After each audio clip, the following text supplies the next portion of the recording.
purpose of the Federal Energy Regulatory Commission's open meeting is for the Commission to consider the matters that have been duly posted in accordance with the Government in the Sunshine Act. Members of the public are invited to observe, which includes attending, listening, and taking notes, but does not include participating in the meeting or addressing the Commission.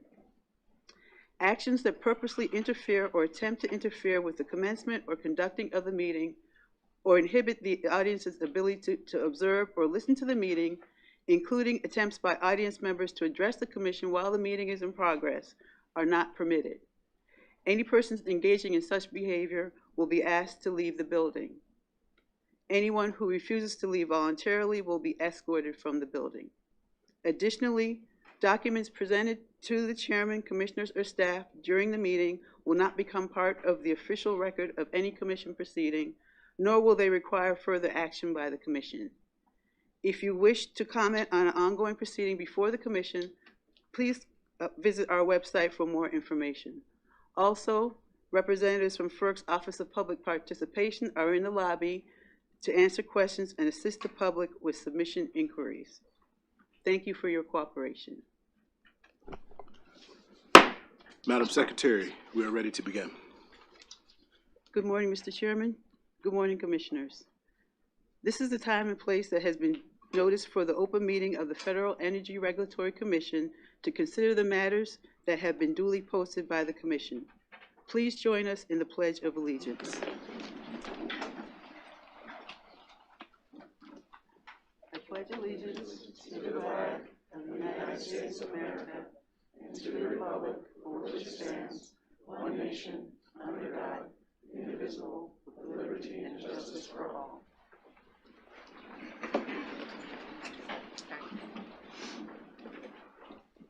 Commissioners, since the March open meeting, the Commission has issued 65 notational orders. Thank you. Thank you, Madam Secretary, and good morning to everyone. Let's talk about our planet. Monday was Earth Day, and I hope that everybody took the time to celebrate.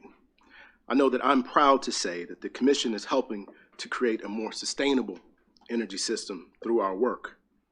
The way we shape the rules and incentives for our energy markets plays an important role in ensuring that new technologies get online and meet the nation's needs.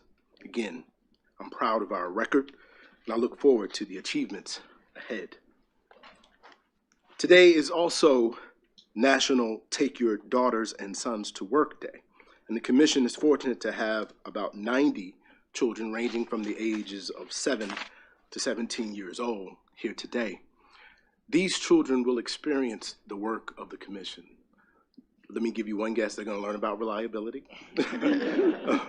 I understand there's also going to be a mock trial today that they will participate in, and I want to tell the directors and all the staff that come in contact with these children, it's never too early to start recruiting.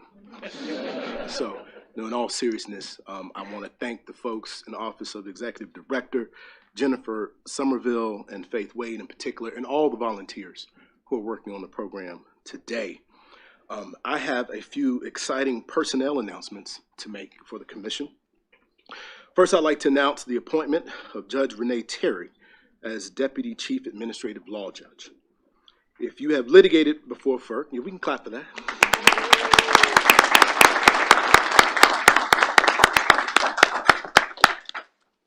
If you have litigated before FERC, you have no doubt gotten to know Judge Terry. Judge Terry has more than 3 decades of experience in the field of public utility regulation, including positions in the federal government, state government, and the private sector, and most recently, she has served as ALJ here at FERC. Thank you, Judge Terry, for your service. Second, and no surprise here, Benjamin Williams is now officially the Director of External Affairs. Give him a hand, please.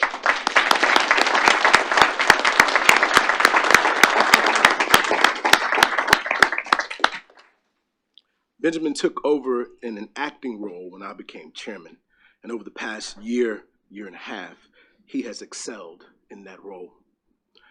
Lastly, we have a new face on our external affairs team.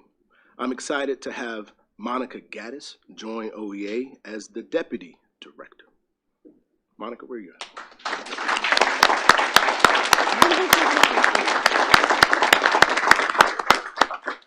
Many of you probably thought that Monica already worked at FERC, considering how often she was in the building, but we are really thrilled and excited to add her talents to our OEA team.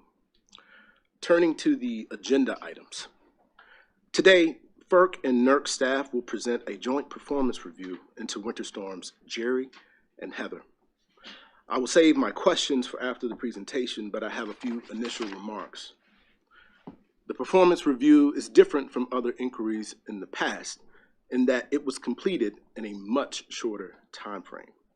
This new work product was developed by FERC, NERC, and its regional entities. I see this new type of review as a valuable tool that could be used in the future to quickly analyze events and provide industry with reliability insights. Today's presentation analyzes the best practices as well as new practices and improvements that entities have made since Winter Storms Uri and Elliott to improve operational performance. I think, frankly, that this presentation reinforces what I have been saying since Uri and Elliott, that continued improvement is needed in gas-electric coordination, and that winterizing vulnerable natural gas and electric infrastructure in advance of cold weather is essential to maintain system reliability. Finally, we will also receive an update on the status of Uri and Elliott report recommendations, which is extremely important to highlight that the work that is already complete is beginning to show some progress. I think that's all. With that, I will turn to my colleagues, Commissioner Clements. Thank you, Chairman Phillips. Good morning. It's nice to see everyone. It's nice to start off with good news. So congratulations to Deputy Judge Terry. So well-deserved. Congratulations to Benjamin and to Monica as well, also very well-deserved. April, in addition to being Earth Day, is also Arab American Heritage Month. And this month, our employee resource groups, AMENA, which is Americans of Middle East and North African Heritage, and APA, the Asian Pacific Americans of FERC, celebrated Eid. They brought together the broader FERC community, and this was the first time that they've been able to celebrate in person since COVID. So congratulations and kudos to them for getting everybody together. I'm just going to speak to the C items in general on the agenda today. I'm dissenting in part from the orders in C1, C2, and C5, which authorize new natural gas facilities under Section 7 of the Natural Gas Act. I disagree with the Commission's claim in those orders that it has no tool to assess the impacts of greenhouse gas emissions from those projects. This kind of assessment is required by law. The Commission does have a suitable tool, and it is the social cost of greenhouse gas emissions protocol. Over the last decade, this protocol has become a well-accepted method to contextualize and monetize climate harms. The Commission should acknowledge and apply the increasingly robust science supporting its use in NGA decision-making. I explained in depth why the Commission should use the social cost of GHG protocol last week in a dissent from the Transco certificate rehearing. I also dissented last week on the order on rehearing in the GTN Express certificate case. There, the Commission's myopic focus on precedent agreements caused it to miss critical evidence demonstrating that the project is likely not needed and therefore not in the public interest. While GTN put forward precedent agreements as evidence of need, its own witnesses arguing for a rate case in a different docket, projected that state decarbonization laws will likely reduce future demand for GTN's pipeline capacity. The states agree with this assessment in the certificate docket. Evidence showing that state laws will reduce demand for GTN's pipeline capacity deserves serious consideration, but did not receive it. There is a common theme underlying my dissents in today's dockets and also from last week. Simply put, the Commission must update its Natural Gas Act certification framework to reflect today's realities and consider the actual costs and benefits of new gas infrastructure. Industry should be anxious for certainty on a modern, legitimate, and defensible policy to guide it forward. We cannot serve the public interest by ignoring the effect of state decarbonization and renewable energy initiatives, which are growing in number and importance. nor do we serve the public interest by ignoring scientific developments that enable us to incorporate climate change impacts into our substantive decision-making. The majority's rationale no longer holds water. I have urged that we modernize our certification approach. Saying that word that many times is no joke. Certification approach since I joined the commission, and I do so again today. Thank you, Chairman. Thank you, Commissioner. Commissioner Christie. I want to congratulate Judge Terry. Had a nice conversation with her before her appointment about her plans for the ALJs, and it's a great position, and I think you're well suited for it, so congratulations. I want to congratulate Benjamin Williams, being named director, not acting. First time I ever talked to Benjamin, he made a comment about an episode from the Titanic movie, and I said, have you read this book on the Titanic? He said, yes, I have, and so we started talking about all the books on Titanic that we had all both read. So he and I both have now become Titanic companions. We've actually done 2 field trips in the Washington area. We've made field trips to the Titanic Memorial. We've made field trips to a Titanic exhibit just recently. So we share that common interest, and like working with Benjamin, he does a great job. Whenever I have a question about an IT thing, he usually gets it fixed. You're working on the one I asked you about, right? That's right. But anyway, congratulations to Benjamin. You deserve it, and congratulations on that. And with that, I don't have anything else. All right. Thank you, Commissioners. Madam Secretary, we are ready to go to our discussion agenda item. Since the issuance of the Sunshine Act notice on April 18th, 2024, no items have been stricken from this morning's agenda. Your consent agenda for this morning is as follows. Electric items E1, E2, E3, and E5. Gas item G1. Hydro items H1, H2, and H3. Certificates items C1, C2, C3, C4, and C5. As to E3, Chairman Phillips and Commissioner Clements are concurring with a joint separate statement. As to C1, Commissioner Clements is dissenting in part with a separate statement. As to C2, Commissioner Clements is dissenting in part with a separate statement. As to C5, Commissioner Clements is dissenting in part with a separate statement. We will now take a vote on this morning's consent agenda items. The vote begins with Commissioner Christie. I have no separate statements. Aye on everything. Commissioner Clements. Noting my joint concurrence with Chairman Phillips in E3 and my partial dissents in C1, C2, and C5, I vote aye. And Chairman Phillips. Noting my joint concurrence with Commissioner Clements, I vote aye. And now we really are ready to go to the discussion agenda. The presentation and discussion item for this morning is item A3, System Performance Review of the January 2024 Arctic Storms.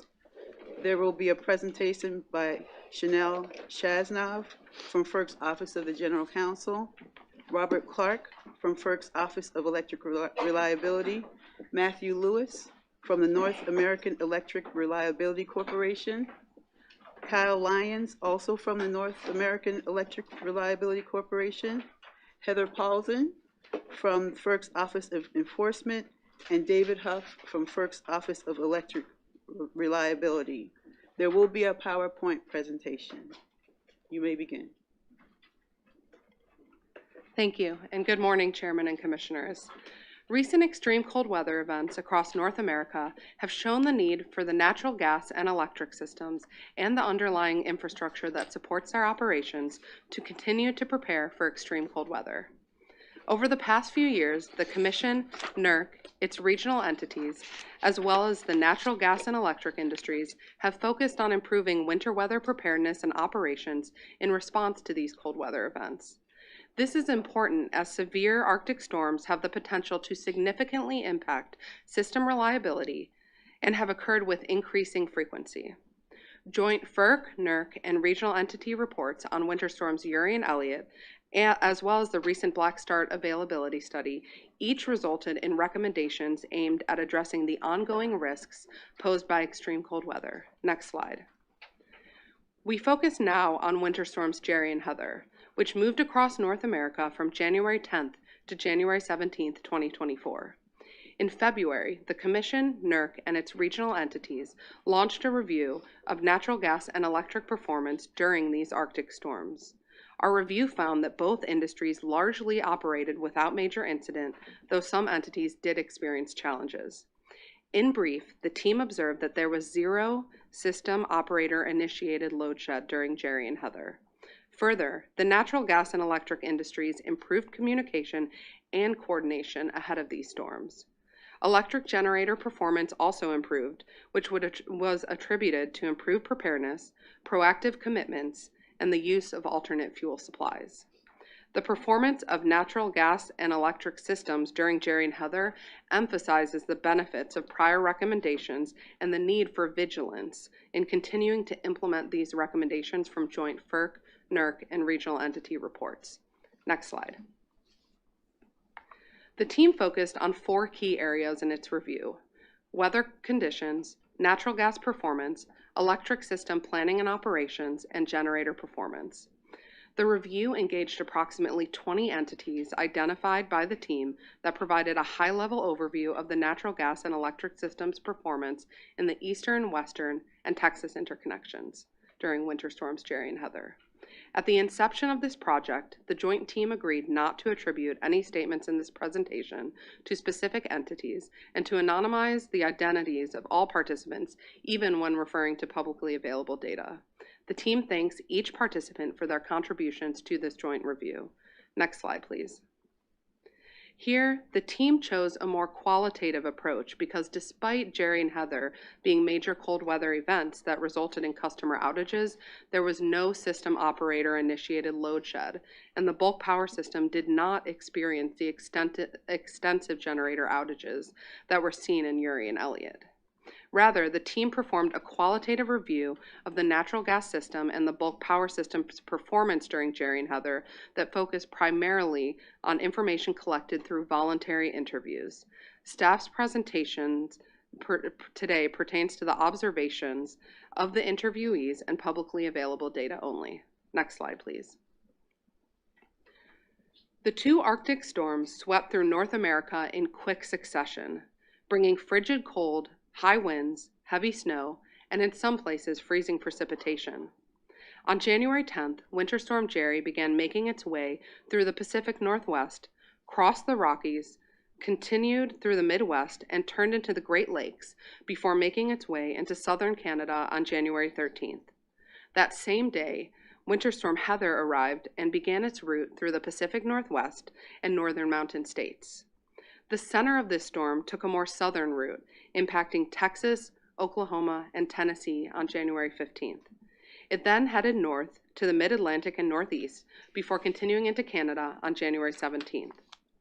Overall, Jerry and Heather had less freezing precipitation compared to Uri and Elliott, and Jerry and Heather also did not result in the uncharacteristic and extreme rapid decline in temperatures seen during Winter Storm Elliott. For the Eastern and Texas interconnections, entities stated that the weather conditions experienced during Jerry and Heather were not as severe as those seen during Uri and Elliott.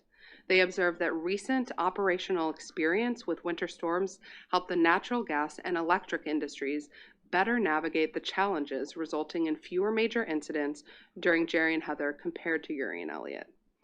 Unlike the Eastern and Texas interconnections, entities in the Western interconnection were not as heavily impacted as Uri and Elliott. Thus, they had limited operational experience in dealing with these types of extreme cold weather conditions. These entities, particularly those in the Pacific Northwest, bore the brunt of Jerry and Heather. According to these entities, the conditions of Jerry and Heather represented a 1 in 30-year cold event. All-time record lows for temperature were set, particularly in the western portions of Oregon and Washington, where winters are typically mild. Another notable difference was that most entities generally did not encounter widespread freezing precipitation. As a result, entities did not experience the extent of icing on wind turbine blades that limits energy production from wind generators, as was seen during Winter Storm Uri. Next slide, please. I will now pass it to Robert Clark from FERC to discuss natural gas performance leading up to and during the Arctic storms. Thank you, Chanel. The performance of the natural gas system during Jerry and Heather validates the important recommendations and lessons learned from Winter Storms Uri and Elliott reports, as well as the Black Start availability study, particularly with respect to early and proactive preparation, communication, and coordination. Next slide, please. This graph shows how, like prior events, Winter Storm Jerry and Heather triggered a rise in natural gas demand, coupled with a nearly simultaneous plummet in natural gas production. During Jerry and Heather, total U.S. production was 15% below production levels during the same month. This is similar to the 19% decline seen during Elliott, although less severe than the 23% decline seen during Uri. Despite this, reliability concerns in the natural gas markets were limited, and the natural gas prices remain relatively moderate compared to previous Arctic storms. The following slide discusses the reasons for this. Next slide, please. Natural gas entities described important steps taken to prepare for Jerry and Heather. Natural gas entities communicated current operating conditions directly to the public through appeals for conservation, and to shippers and relevant RTOs and ISOs via electronic bulletin board operational notices. Further, in the Texas interconnection, natural gas entities and government officials participated on daily calls, providing updates on current operations and identifying issues such as unsafe roadways that could impede access to natural gas infrastructure. As seen in previous Arctic storms, pipelines prepared ahead of time by increasing pipeline pressures through storing more gas in the pipeline, called line pack, to support system reliability. Pipelines also posted winter guidance to its customers in anticipation of strained operating conditions. Even with these heightened preparations, there were still some impacts on the operation of the natural gas system. Specifically, one pipeline observed underperforming receipt points at upper Midwest area production fields and a subsequent decline in pipeline pressure, which led to a force majeure. This force majeure led to reduced natural gas deliveries to another regional pipeline. However, this pipeline was able to mitigate the impacts of reduced deliveries by using Permian natural gas flowing from the south that performed well, and relying on natural gas storage for which inventory levels were high. In addition, during Winter Storm Jerry and Heather, one entity experienced a communications equipment failure at a crucial natural gas storage facility that is used to meet peak natural gas system loads. While this entity was able to make the necessary repairs, this type of vulnerability highlights the importance of the underlying infrastructures, such as communication networks that support the natural gas and electric systems. The team observed that the natural gas system experienced fewer disruptions during Jerry and Heather as compared to Uri and Elliott. Nevertheless, these storms demonstrated the benefit of advanced preparations, diversity of natural gas supplies, natural gas storage, and reinforced the need to continue implementing the recommendations from Uri and Elliott reports, as well as the recent Black Start availability study. Next slide, please. I will now pass it to Matt Lewis from NERC to discuss electric planning and operations. Thank you, Robert. Next slide, please. During Jerry and Heather, neighboring reliability coordinators and balancing authorities worked closely to improve their winter preparedness efforts. This included daily conference calls beginning 7 days prior to the event and continuing throughout. These entities noted that this practice provided a higher level of situational awareness than they experienced during Uri and Elliott, and improved their ability to make more informed reliability decisions. Additionally, based on lessons learned, one grid operator's executive team met daily during Jerry and Heather to communicate operating plans that staff from generation and transmission operations, the control center, and natural gas scheduling. Another grid operator developed a formal process to further enhance communications with generators regarding fuel availability. A different entity stated that it's established a relationship with natural gas pipelines within its footprint. This entity now has monthly status calls with this pipeline so that they can maintain working relationships. Some grid operators stated that they have made improvements to their load forecasting. They stated that these improvements could be attributed to using multiple data points in their load forecasting models, such as temperature forecasts and holiday settings. Some entities provide their system operators with the ability to manually adjust the load forecast based on real-time data and operating experience. Grid operators also noted that they benefited from improving weather forecasts during Jerry and Heather as compared to prior storms. Additionally, they issued more cold weather alerts and advisories further in advance of Jerry and Heather than in prior Arctic storms. Other grid operators stated that they benefit from robust wind forecasting by using both a normal forecast and an extreme weather forecast to determine whether wind generation levels, with one grid operator stating that accurate wind forecasting was important to their overall success during Jerry and Heather.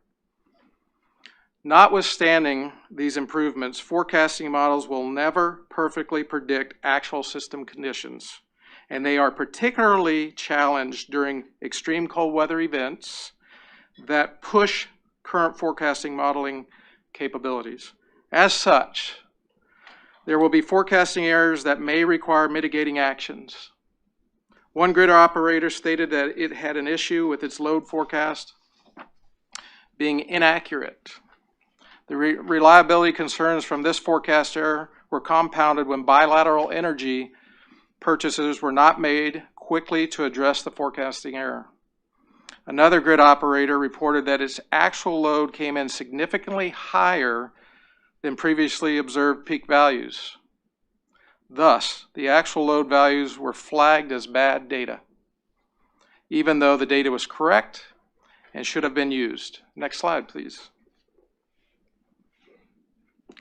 Significant amounts of energy were both imported and exported during Jerry and Heather to navigate operational challenges, highlighting the importance of energy transfer capabilities. As shown on this slide, according to the Energy Information Administration, or EIA, a balancing authority in the Eastern Interconnection exceeded the hourly record imports set during Winter Storm Uri. Next slide, please. Another example of the importance of energy transfers is shown on this slide. The image on the left shows the 9-year average hourly flow of energy transfers into and out of a balancing authority in the Western Interconnection. And the image on the right shows the average hourly flow of energy transfers during Jerry and Heather experienced by the same balancing authority. In this area, energy typically flows north to south, whereas during Jerry and Heather, energy flowed south to north, providing energy to the hardest hit areas of these Arctic storms. Jerry and Heather continue to expose planning and operating challenges and highlight the importance of energy transfer capabilities, such as those being examined by the NERC Inter-Regional Transfer Capability Study. The record amount of energy imports and exports seen by some entities during Jerry and Heather reinforces topics seen in Recommendation 20 of the Winter Storm Uri report and Recommendation 10 of the Winter Storm Elliott report. Next slide, please. Reliability coordinators initiate EEAs to communicate when an electric balancing authority is in jeopardy of, or can no longer meet its expected load or its minimum contingency reserve obligations. Multiple EEAs, including one EEA-3, were declared during Winter Storms Jerry and Heather. The circumstances that led to those EEAs included forced generation outages, natural gas delivery issues, as well as load and variable energy resource forecasting challenges. Some entities noted that during Jerry and Heather, system conditions previously not experienced resulted in certain operating thresholds being met. For these entities, such operating thresholds required an EEA declaration to gain access to additional energy. This underscores the importance of communicating operating thresholds as well as protocols to all entities that could be affected. Next slide, please. Winter Storm Uri led to the largest system operator initiated load shed event across North America, with over 23,000 megawatts of firm load shed. Almost 1 year later, Winter Storm Elliott led to the largest system operator initiated load shed in the Eastern Interconnection, with over 5,400 megawatts of load shed. In contrast, as shown on the slide during Winter Storms Jerry and Heather, there was 0 system operator initiated load shed. Next slide, please.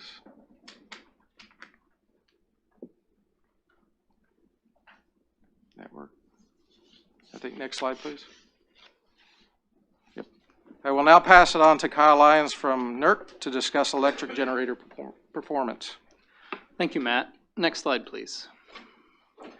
As we mentioned earlier, quantitative data regarding generator outages was not within the scope of the team's performance review.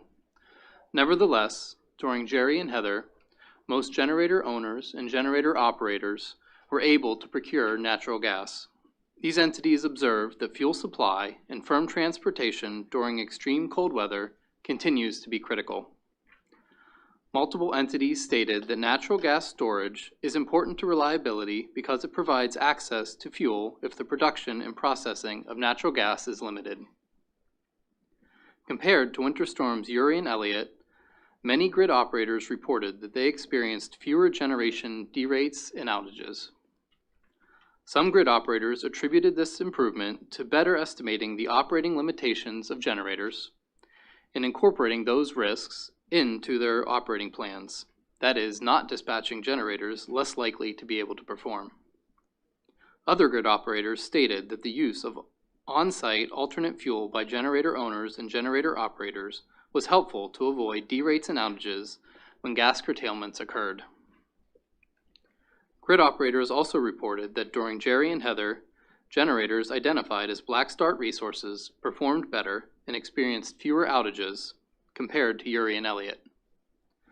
Some grid operators noted that they are in the process of reconsidering their risks due to their black start resources' heavy reliance on natural gas and whether these resources can truly start on alternate fuels. Next slide, please. In addition to procuring more reserves, as noted on this slide, one grid operator stated that it committed more generators to offset and account for unplanned generator outages. Another grid operator focused on committing generators early to better understand and manage generator unavailability and risk. A different grid operator committed more reserves in the day-ahead market so that more generation was available to mitigate against the potential for unplanned outages. Additionally, a grid operator incorporated fuel survey results from its generators into its operation plans to better account for uncertainties. One generator owner and generator operator also proactively started its units prior to the event to ensure that they were available when committed. Next slide, please. Electric entities stated that generator winterization measures in the development of cold weather checklists led to generators being able to operate at lower temperatures with fewer outages. One grid operator stated that since Winter Storm Uri, a significantly higher percentage of its generators can operate at below freezing temperatures. After Winter Storm Elliott, one entity simulated a mock winter peak event as a stress test to ensure it could meet a record demand day. A different grid operator heavily invested in winterization measures to enhance reliability.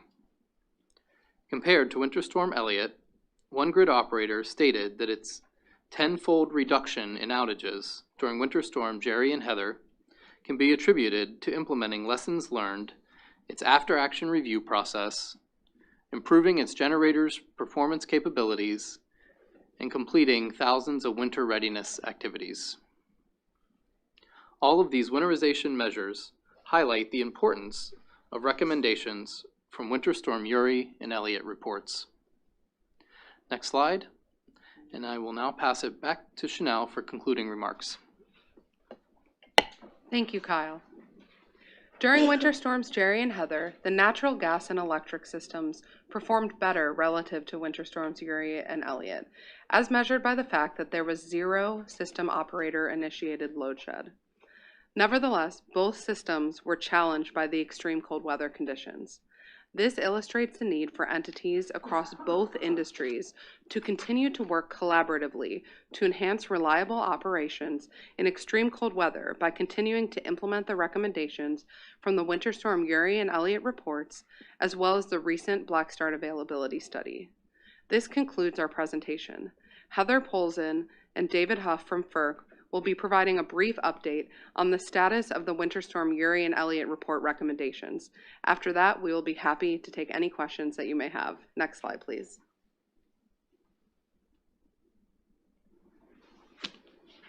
Thanks, Chanel.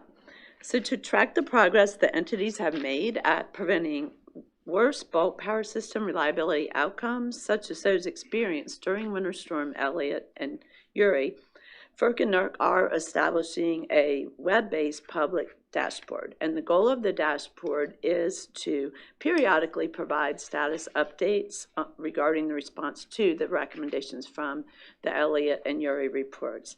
The dashboard will not only highlight the solid progress that has been made in implementing the recommendations by the many stakeholders that have been working hard to ensure our nation's bulk power grid is reliable during extreme cold weather, but it will also highlight where more progress is needed.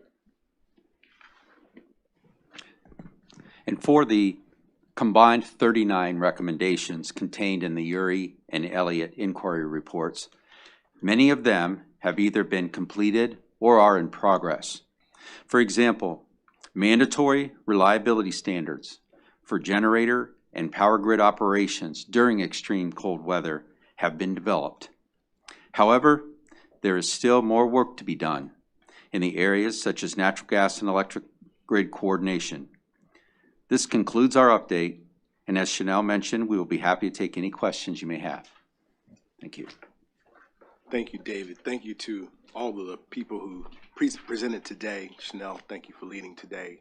And I also want to recognize the FERC staff, NERC staff, regional entity staff, and the leadership of David Ortiz in the Office of Electric Reliability, as well as Janelle, the Office of Enforcement. You were seeing my happy face today and not my determined face after a winter storm, after activity report, and that's a good thing. It remains a priority for this commission to be vigilant when it comes to these winter storms.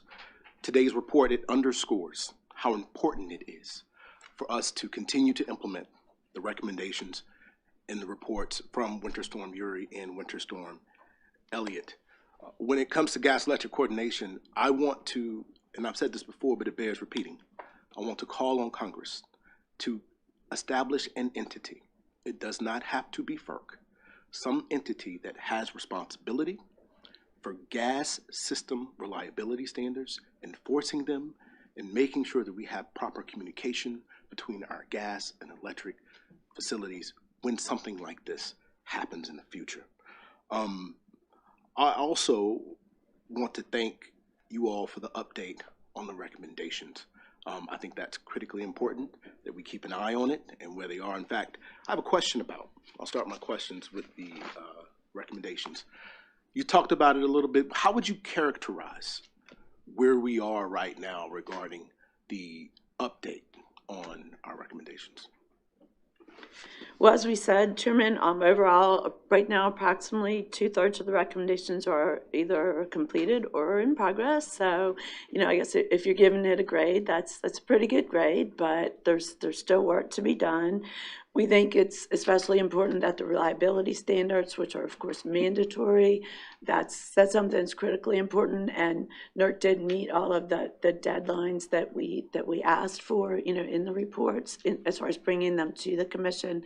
As you know, some of those are before the commission, obviously, so we're well aware of that. But there's still work to be done, especially in the areas of gas electric coordination, including identification of critical natural gas electric infrastructure, timely communication of operational issues, of course, what you've identified, they're not having, you know, an entity that can establish those standards, and some of the things that are reserved to the states, like, you know, requiring the winterization at the wellhead. Dave, did I forget anything?